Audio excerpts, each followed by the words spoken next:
สบา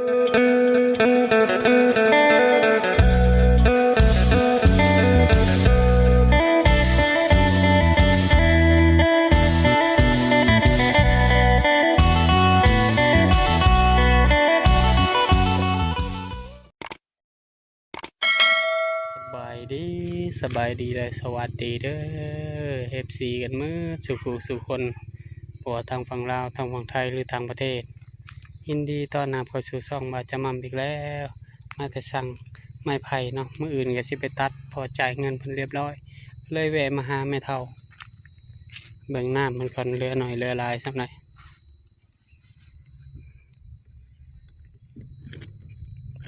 โอ้ยังบ่ลายบ่ได้แม่เฒ่าเรืออยู่หน่อยหนึ่ง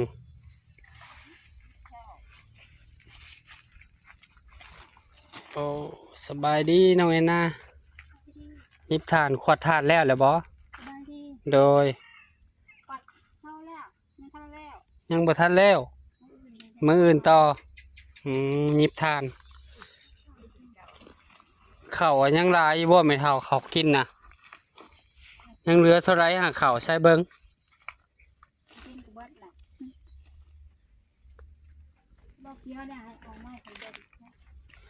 มาหาส่งเหมือนก็ได้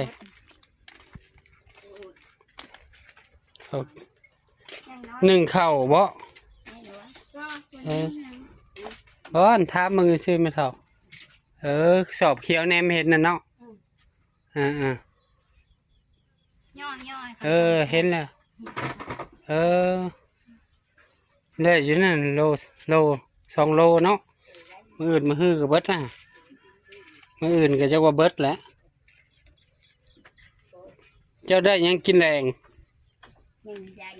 ยังบ่ได้ยังเลย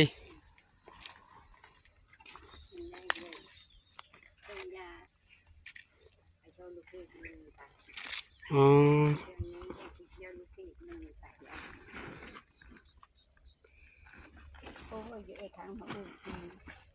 เห็นยังก่อนมาเท่าคางมันให้มันลามมาผีบ่เสียงป่ากันจนเผาเนาะขวัดทานเมื่อยมันเอ้ามาเท่าเลย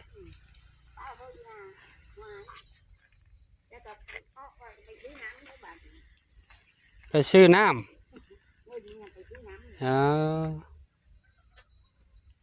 เดี๋ยวจะสอบไหมนะทาน10 สอบเขาเอาแล้วบ่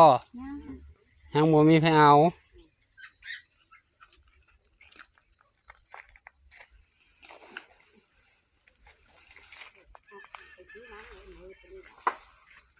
ให้มันขึ้นน้ำมันนั่นแหละเนาะไม่เท่า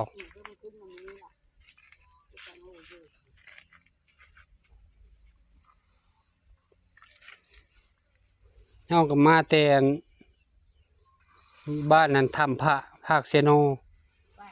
มื้อนี้ได้พาพ่อเฒ่าไปตอนสวยตอนบ่ายไปหายามพี่น้องเรานะก็เลยพามาแล้วก็ไปสั่งกันไปซื้อไม้สั่งไผ่น้ำชาวเพชรเฮาก็สิอ้อมหัวไม่เท่าเว้ยพอได้ปลูก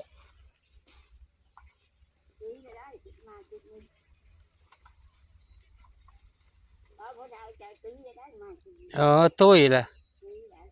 ตุ้ยว่าไม่เท่า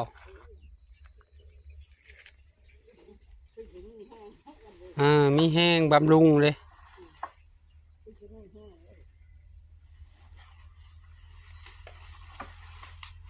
ยาสาหร่ายแดงได้เรากินขวดละล้าน3-4 ขวดเลยเราจึงคืนมานะ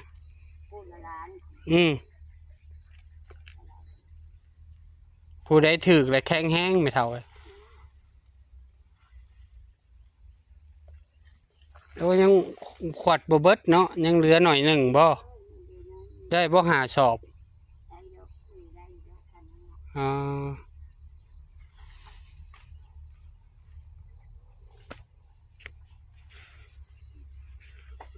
ก็สิเริ่มเห็ดหัวเห็ดยังมันมีน้ำมีในเขาก็เอาได้เขาก็บริใช้จักมันเพหรือมันยังมันดนได้จุ่มก็ยังบริลองมึง จักลองก็บริเสียบมันดนเลยเด้อย่ามันตายอะไรคันมาหาบริเสียบมันหาเสือกมัดบ่ไม่เท่า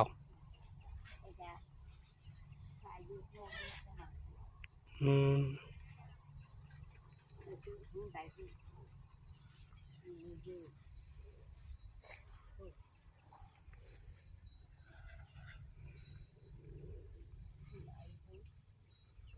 ให้มันลามขึ้นเอ้าแห้งกันดิเอ้าเฮ็ดบ่หรือนี่ไรเนาะไม่เท่า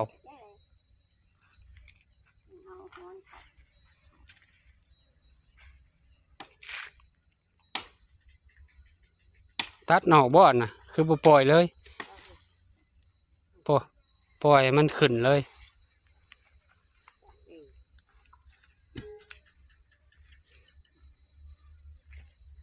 ยุงลายนะไม่เท่าเนาะ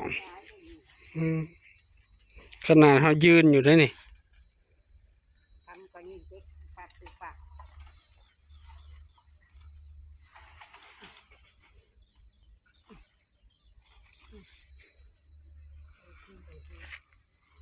แล้วก็โบควายมาผ่านนะก็ล่มแล้วล้มแหล่ทะลุไปเลยแบบ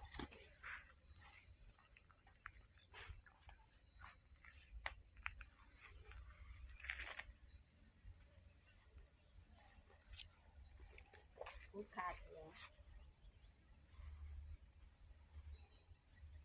ให้ลูกไผ่ไม่เท่าหาบ่มาเอาอันนี้ทานนี่ผมมีไผ่เอา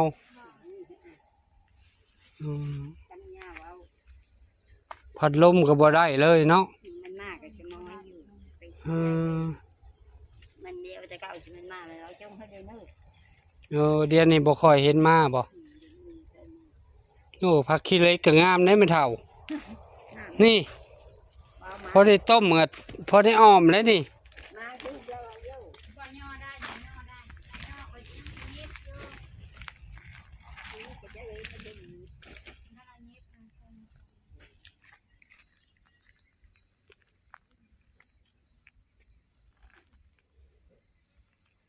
ฮอนเอาเลยเบิ่งอย่างหนึ่งคือสิเอาเฮ็ดบ่กลางเดือนพอนะฮะวะเฮ็ดจริงสิออกนะ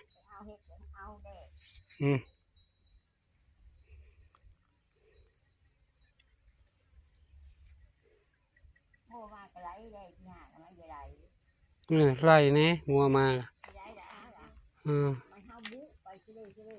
ห้อนคันห้อนกับกลางมุ้งนอนอยู่นอกมาเท่านี่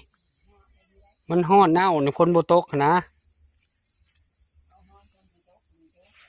กลางมุ้งนอนอยู่นอกคือสิเอ้าแห้งเลยโอ้อยู่ทางในเอ้าไว้นะบ่ห้อนบ่นอนกลางคืนเจ้าก็นอนกลางมุ้งนอนอยู่นอกนี่ไม่เท่าเลย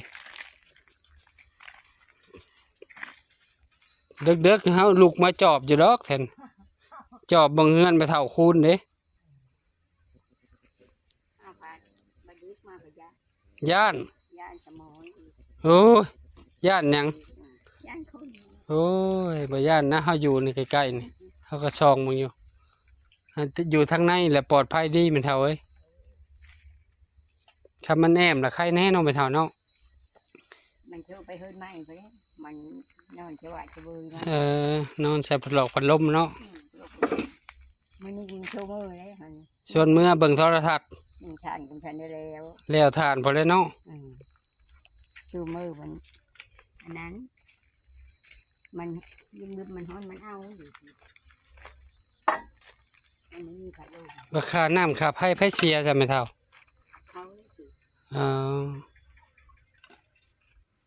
เขาเชื่อแล้วเขายิงกันแล้วเขายังอึดอยู่เขาก็ออกนี่มุ่งแล้วละวันเขาก็ออกเฮ็ดอันจำกระเพงเขาได้ยังในขู่ฮะเอามาปลูกบ่เรือไปขายโอ้ยน้อยมาเรือขายมันเอามาพังปลูกไว้เรือขายมันขาย มา อ๋อ เอาปลูกได้ ปลูกยายน้ำมันนี่เลยไม่เท่าเอ้ย ป้างาปลูกใหญ่มันมีปลูกปงห้าไอ้นี่มันก็ ปลูกน้ำมันนี่แหละ ยายไปน้ำนี้ให้ใครจะปลูก เมื่อยเอ้าเนาะไม่เท่าเนาะ โอ้ยเอาก็เอา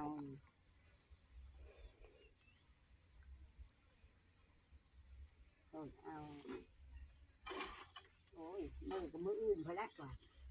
ก็จะมืออื่นไปที่เช้าจะพัดท่านแล้วแต่เช้า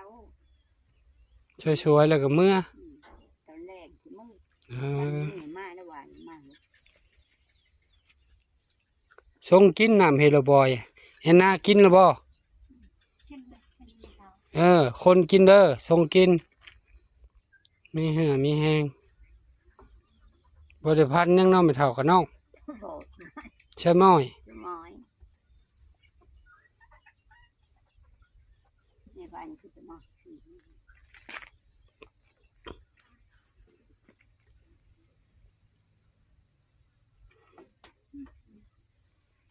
นุ่งอะไรเลย นิ่วลายเลย เงินชาวเพชรแห้งหลายบ่อนสิไปตัดไม้ไผ่นี่หากัน จะเพชร ให้เมียวหาเขาแล้วแก่ใช้น้ำมันนี่เขา มันหุบโอ้ไม่ช่างไผ่กันงานจะเพชรอ่ะเอามอนมาจุ่มมอกูหันมาแช่ไว้ไปจุ่มไม่เลย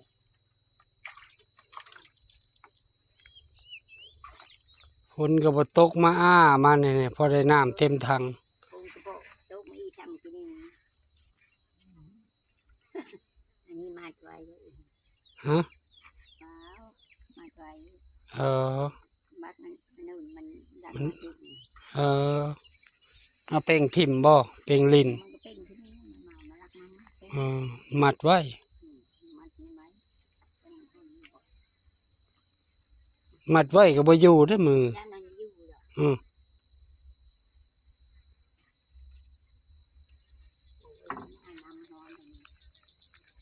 อาบน้ำบ่อยนะอาบน้ำนองบ่หรืออาบน้ำอยู่นี่ฝากพ่อแม่เป็นกำลังใจให้แม่เท่าคำนี้เด้อพ่อแม่พี่น้องโดยมาฮอนนี่บ่จะมาขอบุญขอบคุณพ่อแม่FC ทุกท่านที่เบิ่งคลิปบ่จะมาแต่ต้นจนจบด้วยคำโฆษณาเพื่อเป็นกำลังใจให้บ่จะมาเฮ็ดคลิปใหม่ๆออกมาให้พ่อแม่พี่น้องนะครับไปชมขอให้พ่อแม่ FC ทุกท่านสุขภาพร่างกายแข็งแรงปราศจากโรคภัยไข้เจ็บคิดสิ่งใดหาใดสิ่งนั้นสมความมุ่งมั่นปรารถนาทำมาค้าขายซื้อได้ขายมาเหตุธุรกิจนั้นได้ประสบผลสำเร็จในหน้าที่การงานภาษามาใช้ตลอดปลอดภัยฝากพ่อแม่เป็นกำลังใจให้ครอบครัววาดมั่มกดไลค์กดแชร์หน่อยเด้ออย่าลืมกดกระดิ่งเพื่อพลาดคลิปใหม่ๆของบาจามัมคลิปนี้บาจามัมก็จะขอตัวลาพ่อแม่พี่น้องไปก่อนเจอกันคลิปหน้าขอกล่าวคำว่าสบายดีคุดเห็นยังไม่เท่าพังรักหาไว้โอ้